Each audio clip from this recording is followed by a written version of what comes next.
I just tell the truth, and telling the truth is crazy in a world full of lies.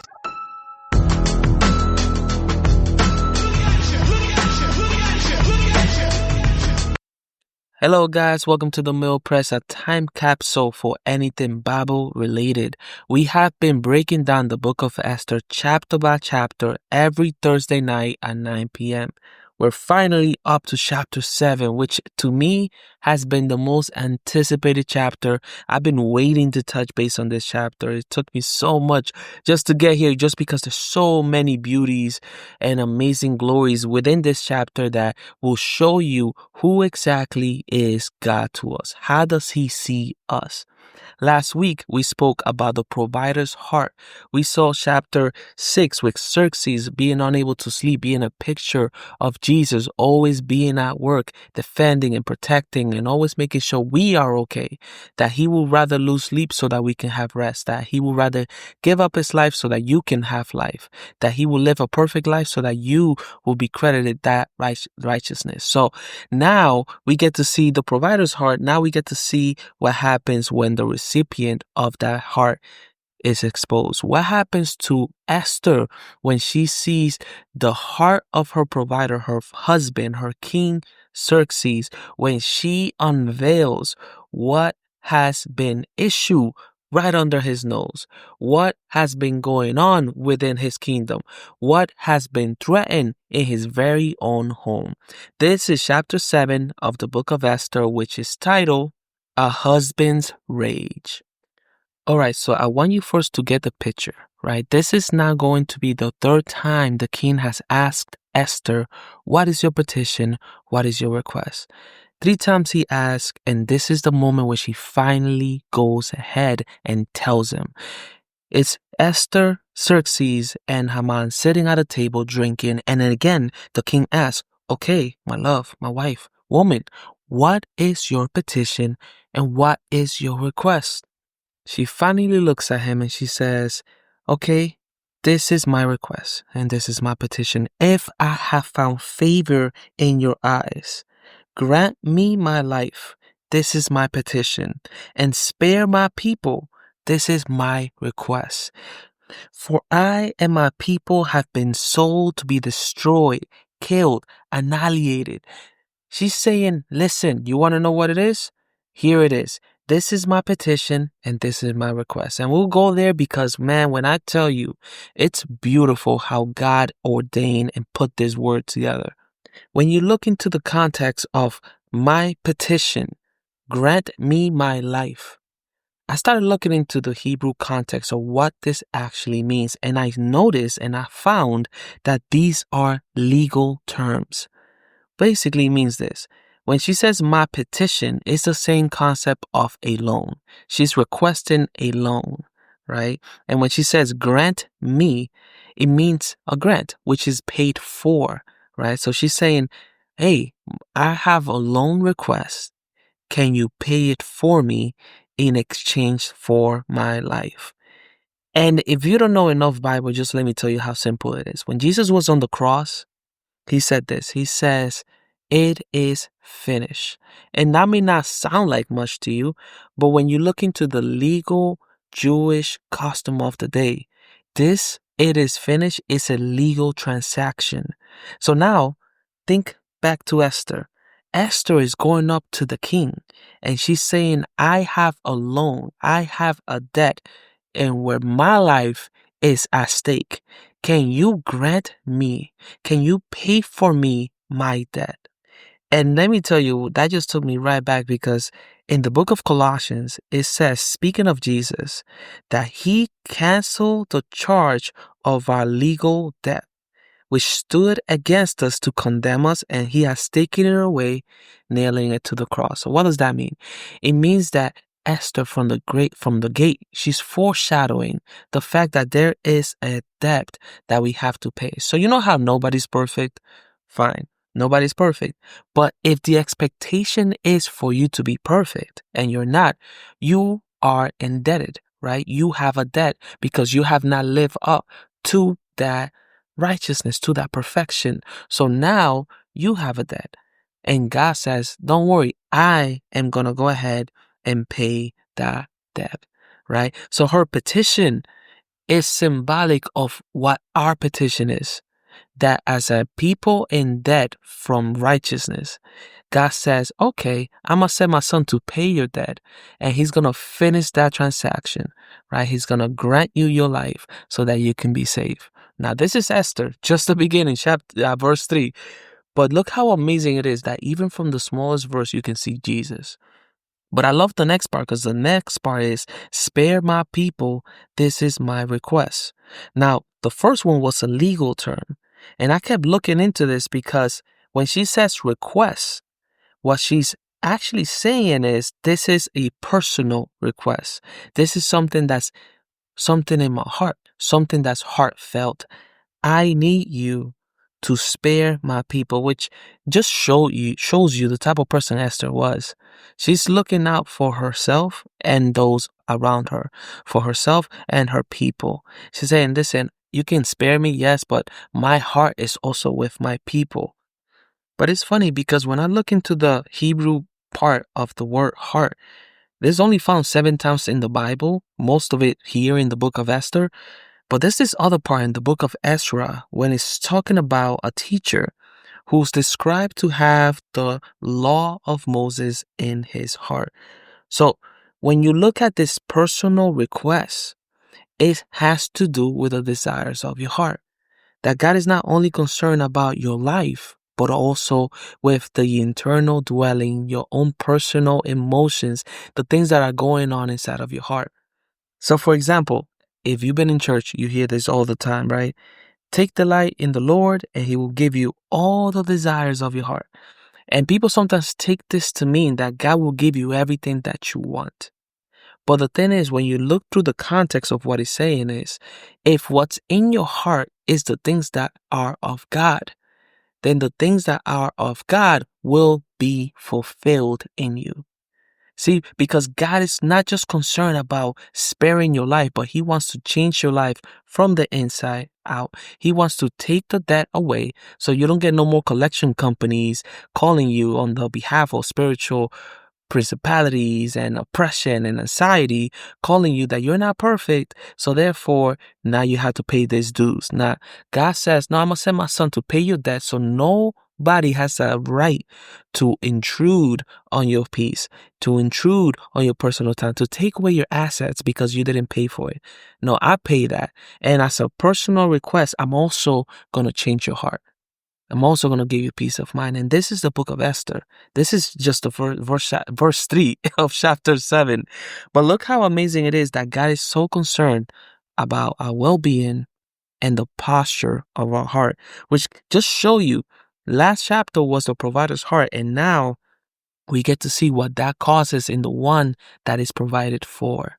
There is a sense and an urgency for God to take care of your heart like nobody else could. Right? But let's move on. Chapter 7, verse 4. Esther goes on to explain that she has been sold into slavery to be killed.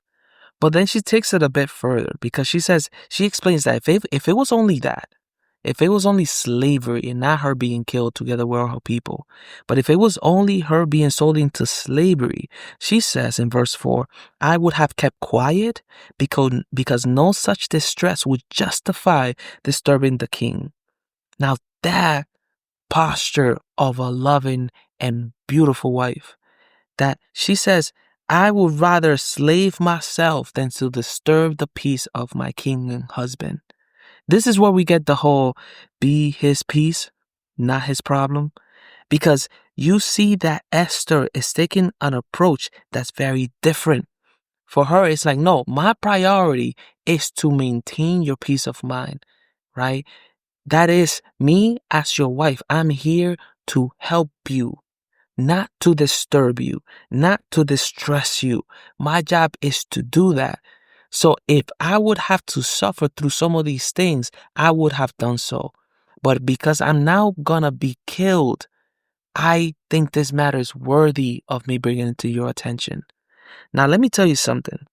If we were to take that same approach when we go up to the throne of God in prayer, that we don't just go for every little problem or every little thing, But we understand this is the king, this is the husband of the church. This is whom we have complete, utter trust in, and he has complete power to do whatever he wills.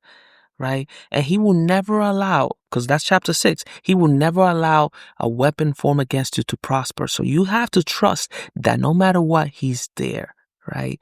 But if we were to take this posture that Esther shows us, how quickly will you be to just detail your problem instead of your praise? Like, how quickly will you thank God for what he hasn't done, then complain about what he hasn't done yet? Is a posture that you get from Esther. And then this is the posture that you get when you receive God in your life. Nonetheless, I kept thinking about this because Esther is honestly so willing to go into slavery. She's willing to be sold into slavery. And this is the thing, when you look throughout the Hebrew and the Jewish history, you see that Esther comes from a history of slavery and oppression. And all of these things only happen because of sin. Because the people of Israel were first enslaved by Egypt. Then they were captive by Assyria. Then they were shipped off to Babylon. Then they were taken over by Persians. Then they were taken over by Greece. Then Greece was taken over by the Rome. And there's always been an oppression over the people of Israel. And every single time as this kingdom rise and fall, the people are sold like plunder, like property. But it's always because of sin and rebellion against God that God would allow a temporary oppression in order to bring an eternal redemption. Right? Like he will allow a temporary oppression to give you eternal freedom. And that is the entire gospel message of what has been happening throughout our hardships. That sometimes we are taken over, and through that oppression, we actually allow God to speak to us. This is why you always see that people always come to God in the hardest times of their life, where they've been pressed and oppressed to the point that they realize, I need help. And then they open enough room for God to come and show out his glory, his power, his grace, and his love over their life. That's why I love Isaiah chapter 20, because Isaiah chapter 20, it speaks of the Assyrians, right? Which was a nation that overtook Israel at that time. But God prophesied this. He said, woe to the Assyrians, the rod of my anger, in whose hands is the club of my wrath. I send him against a godless nation. By the way, this is Israel he's talking about. The godless nation is the nation of Israel, right? Because they have forsaken God at this time. So God is saying, I'm going to use the kingdom of Assyria, and I'm going to use them as a rod of my anger. And in their hands is going to be the club of my wrath. So he's saying, I'm going to use even the evil and wicked nation to go ahead and beat my own people, to bring them to the understanding of who I am. And that may sound crazy, but look, it says that I dispatch them, Assyria, against a people who anger me, to seize and loot and snatch plunder.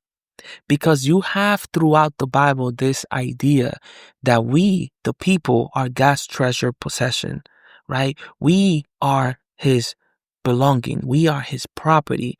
But in our disobedience and our turning away from God, we have now given access for someone else to come in and plunder us and take us. And sometimes we need to learn through the heart pains that there is one that we need to turn back to. That's why I like the psalm that says, the Lord is my rod. No, the Lord's rod and staff, they comfort me. Because the rod is something to discipline. It hurts. But he's saying, no, it's comforting to be struck by the Lord, because discipline is good, right? Discipline is directive. Like, I don't let my child go and touch something that's going to burn her. I'm going to take her hand away. I'm going to hit her hand. Don't do that. This is bad, right? Because discipline and correction may not feel good, even though it is good. And now you see God using nation after nation, every single kingdom over and over, using them and their evil ways, their wrath, their anger, their oppression as a means to bring deliverance. So when Esther now sees the decree from Haman, she's going to the king and she's saying, if it was only oppression, my people come from oppression, but you know what has always happened? Deliverance. And you know what? If I need oppression, if I need to be directed again, I will do that. But this is not what Haman is saying. He's saying he's going to annihilate us. He's going to completely destroy us, which is completely opposite from what God had mentioned to them as they were going into captivity right where Esther is.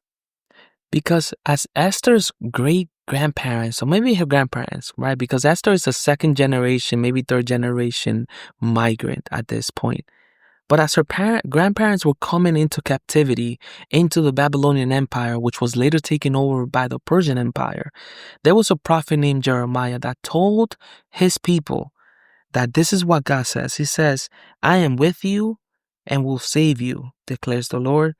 Though I completely destroy all nations amongst which I scatter you, I will not completely destroy you. I will discipline you, but only in due measure.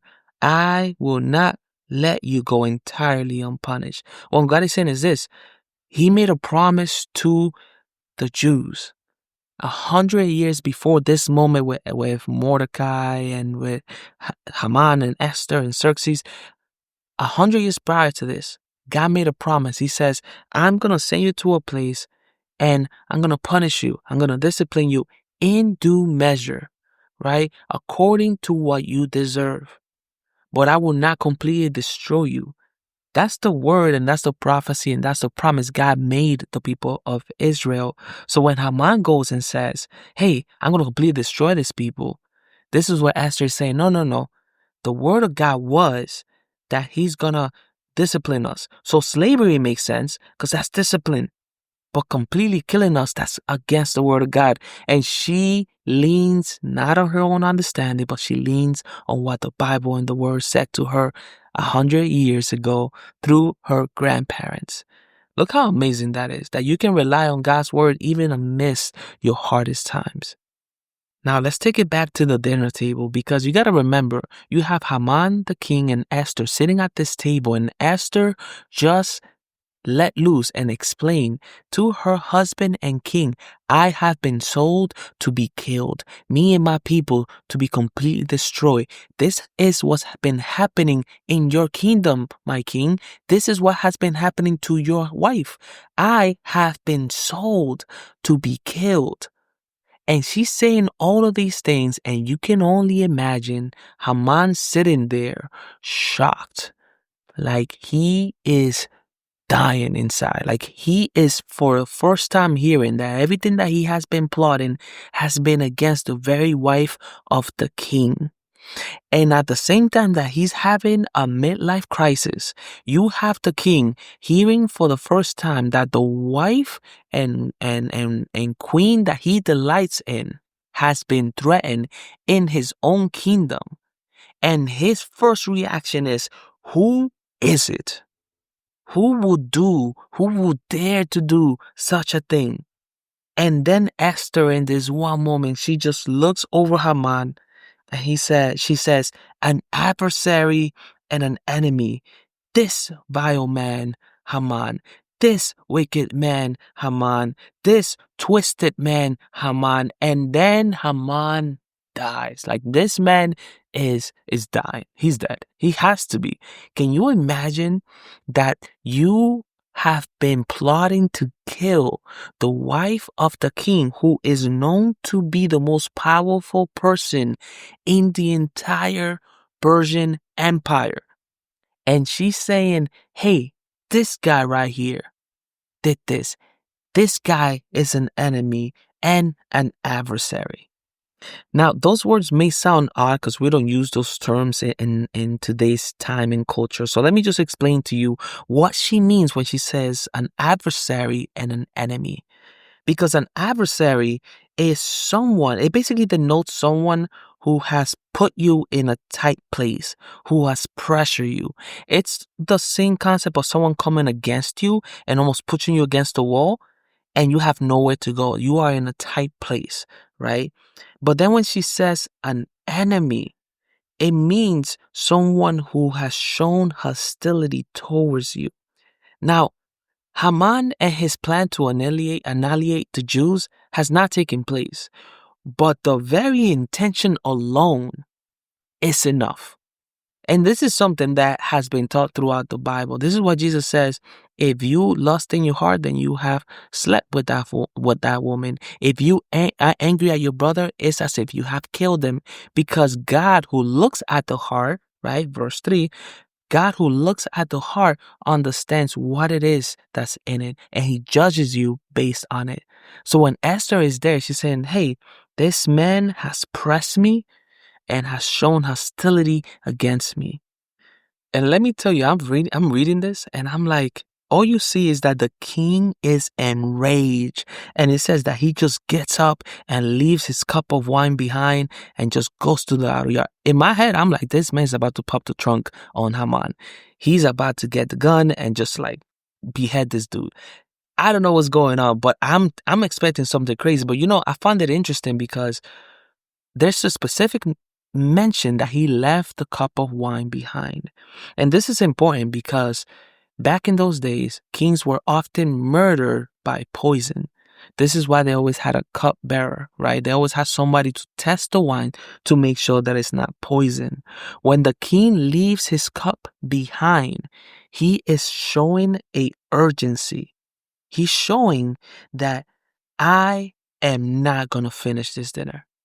This is a matter that needs to be dealt with right away. I have no intention of finishing it. I can understand why he left with such urgency. Because you got to understand that everything that Haman did, he did it under the authority by the signet of the king, right? Which is honestly a really crazy concept, because it's almost like, imagine that you hire a security guard that you say this is the best security guard and you trust this man. So you hire a security guard and you give him a key and a weapon to protect your family, only to find out that he used that key and weapon to hurt the one that you love. How would you feel?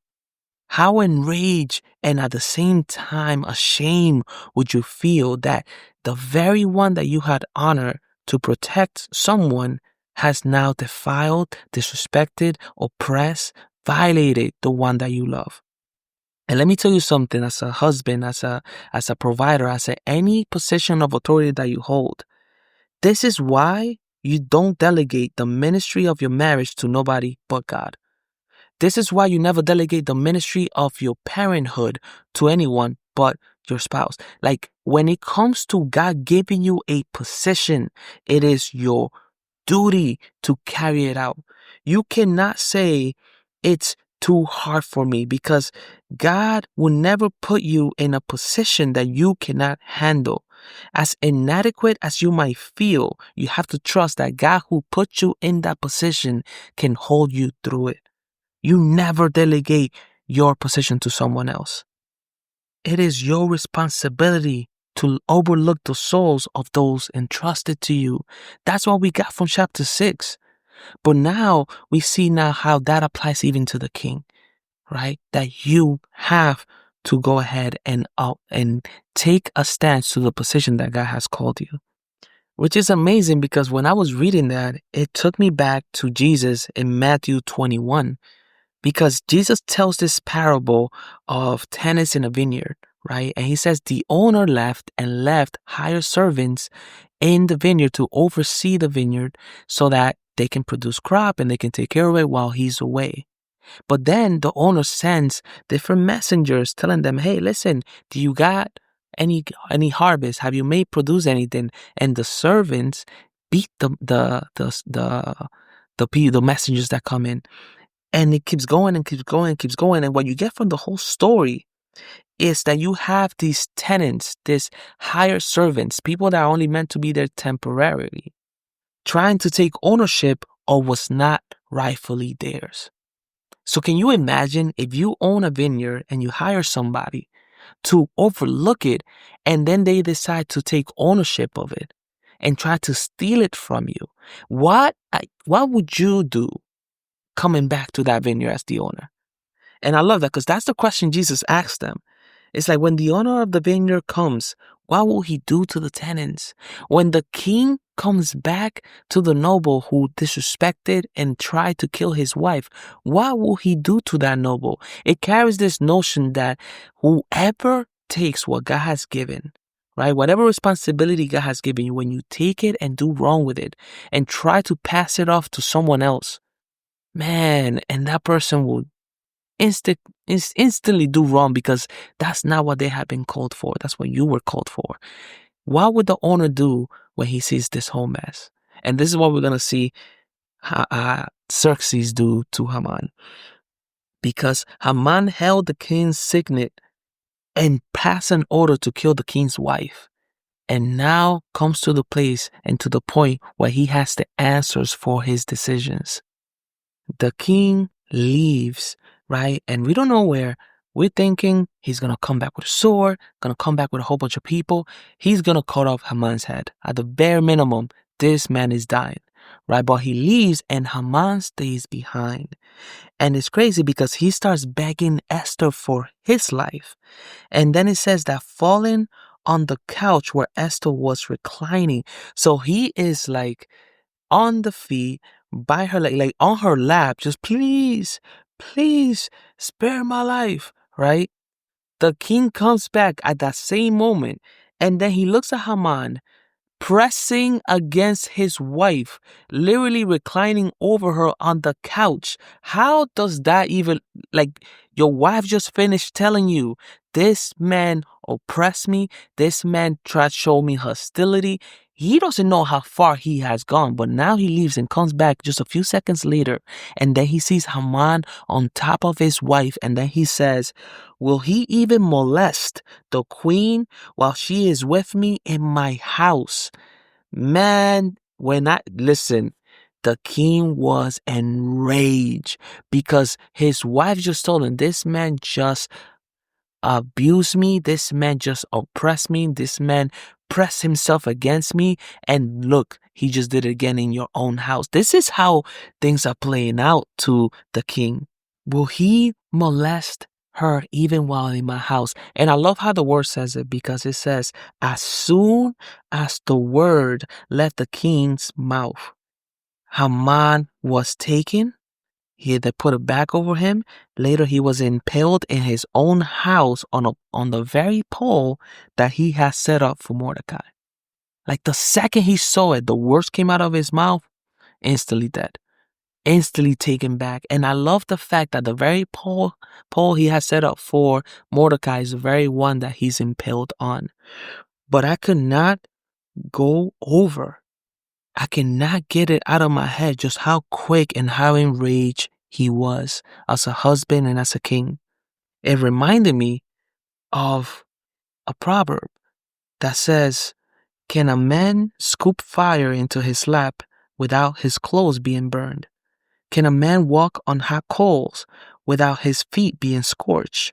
So is he who sleeps with another man's wife. No one who touches her will go unpunished. This proverb shows you when you touch something hot, you instantly put your hand away. When something is burning, your first reaction is scoop away. It's so quick because there's such an urgency. The wrath of the king, the wrath of a husband, the fury of a husband is such a quick fire. No one is safe from it because no one who dares to touch his beloved is safe. It says, as soon as the word left the king's mouth. Let me tell you something. There is no fury like that of a husband. And there's no greater picture of the marriage and husband and a wife than that of Jesus on the cross. Because on the cross, you get to see the fullness of God's wrath while also seeing the fullness of God's love. That you can see fury and love. You can see judgment and justice. That you can see like wrath and forgiveness all in one place, the cross. Because ultimately, the greatest marriage story is that of Jesus Christ and his church. The husband's fury for his church, for his people. The Bible says that we have been plundered, not by nations, but by spiritual forces, by situations in our world, right? Whether it be someone actually molesting you, to someone actually oppressing you, to a situation actually forcing you to slavery, to all these different aspects of life, you have been given away like plunder. And God says, that is my beloved. And he comes with a fury against those who have oppressed you. But he also comes with a deliverance for you. So I do want to tell you about the husband's love. I want to tell you about the husband's fury for anyone who touches you. Because the book of Songs of Solomon is a book that tells a story of the image of a marriage under God. And I love how chapter 8 ends, because chapter 8 ends and it's a foreshadow of God. It's a foreshadow of Jesus covering you as a husband will cover his wife. And it says, place me like a seal over your heart, like a seal on your arm. For love is as strong as death. Its jealousy unyielding as the grave. And it burns like a blazing fire, like a mighty flame. Many waters cannot quench love. Rivers cannot sweep it away. If one were to give all the wealth of one's house for love, it would be utterly scorned. And it's saying this love cannot be purchased. This love cannot be traded. This love cannot be overcome. The grave cannot overcome it. This is the story of the love God has for you. That even unto death on the cross, he said, I am willing to die and love them even unto death. That's why we get the whole marriage idea from. To love until death do us apart, because it's supposed to be as God is. Unyielding, unending, everlasting love and security. And the fact is, you will never have that unless you have him first. You cannot be a good student of love if you don't get to know the master of love. You have to get to know God's love. And that love is mostly shown in this greatest death, where he lays down his life for you as his treasure possession. So that is chapter 7. I hope you guys enjoy this journey of going through this chapter and just breaking down everything that God is revealing through his word. It has been an amazing journey, but we finally got to see Haman's end. We got to see God's heart as a husband, showing his fury and his love for his church and his people. We got to see how oppression, as bad as it can be, if you let it, it can be a source of deliverance when you put God in the midst. So if I will leave you with anything, it will be that you take hold of the love God has poured out for you, and you get to find out just who exactly is your husband, who is your soul resting and waiting for. Because I can tell you right now, the only King of Kings that I've known that has been able to keep every single word as soon as the word left from his mouth has been Jesus Christ. So thank you guys for listening. I hope you guys tune in next week. And again, we'll see you again soon.